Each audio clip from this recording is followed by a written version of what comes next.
जय माता दी। माता कालरात्रि माता दुर्गा की 7वीं शक्ति है।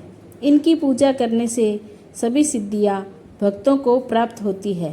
माना जाता है कि जो भी भक्त माँ कालरात्रि की पूजा करता है उसके जीवन की सारी नकारात्मकता दूर हो जाती है। ऐसे लोगों का भय नहीं सताता और रोगों से भी मुक्ति मिलती है। शारदीय नवरात्रि के दौरान माता कालरात्रि की पूजा की जाएगी। ऐसे में आइए जान लेते हैं माता के आशीर्वाद प्राप्त करने के लिए किस विधि से इसकी पूजा करनी चाहिए। नवरात्रि के 7वें दिन किन मंत्रों का जप करना चाहिए और इस दिन की कथा क्या है। नवरात्रि के 7वें दिन आपको सुबह सूर्योदय से पहले उठकर स्नान ध्यान करना चाहिए। इसके बाद आपको स्वच्छ वस्त्र धारण करने चाहिए। इसके बाद पूजा स्थल में स्थित माता कालरात्रि की प्रतिमा या तस्वीर को गंगा जल से स्नान करवाना चाहिए। तत्पश्चात माँ को कुमकुम रोली अक्षत अर्पित करने चाहिए और धूप दीप प्रज्वलित करने चाहिए। इसके बाद माता की पूजा आरंभ करनी चाहिए। पूजा के दौरान माता के मंत्रों, दुर्गा चालीसा, दुर्गा सप्तशती और कथा का पाठ आपको करना चाहिए। पूजा के अंत में माता को गुड़ या गुड़ से बने पदार्थों और चने का भोग लगाना चाहिए।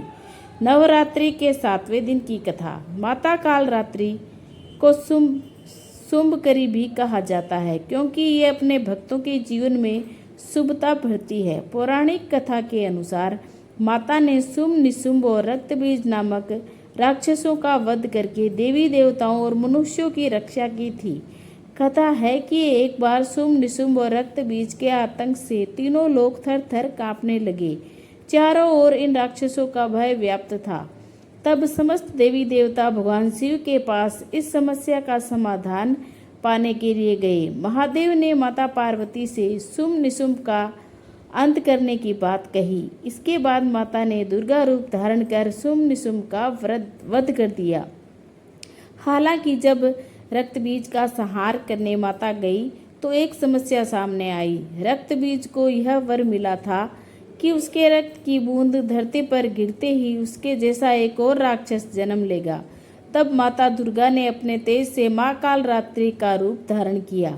माता कालरात्रि ने रक्तबीज के रक्त को धरती पर नहीं गिरने दिया और गिरने से पहले ही उसे अपने मुंह में भर लिया। इस तरह माता कालरात्रि ने अंत में रक्तबीज का भी संहार कर दिया। बोलो माता कालरात्रि की जय।